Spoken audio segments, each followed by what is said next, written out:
Ich hole heute mein neues Auto ab. Einen wunderschönen guten Morgen miteinander. Es ist endlich soweit, ich darf mein neues Auto holen. 8 Uhr morgen, ich laufe Richtung Bahnhof. Heisst erst mal 2,5 Stunden lang Zug fahren. Ich bin ultra nervös, also können wir gerne mit mir mit. Let's go!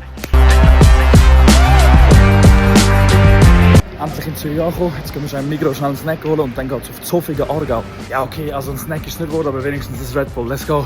Ich sage euch, das Schlimmste ist, wenn du einen Bahnhof nicht kennst und den Bus verpasst und jetzt musst du 3 Kilometer laufen. Egal, halber Marsch, wir nehmen ihn mit. Das ist mein neues Auto.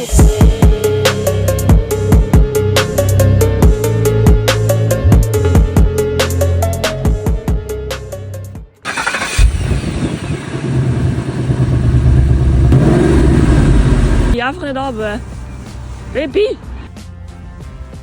Schreibt mal in die Kommentare, wie ihr das Auto findet. So, ich bin endlich wieder daheim. Ich bin währenddessen noch kurz meine Mutter besuchen. Dann sie arbeitet in der Nähe von dort. Halt, Mami, so sind sie so, Max, das ist viel zu schnell. Und wo ich gesagt habe, ja Mami, ich möchte vielleicht noch den Auspuff machen, die so, oh, nein, das ist wieder, aber ist das legal? Aber zu dem Zeitpunkt, wo sie das Auto fahren konnte, hat sie ein riesen Lächeln im Gesicht gehabt. Allgemein möchte ich aber Danke euch allen sagen, wirklich merci vielmal für alles. Weil ihr seid mit untereinander auch dafür verantwortlich, dass ich mir so ein Auto kaufen darf. Also von ganzem Herzen, danke viel mal. Ihr sind und bleibt die Besten.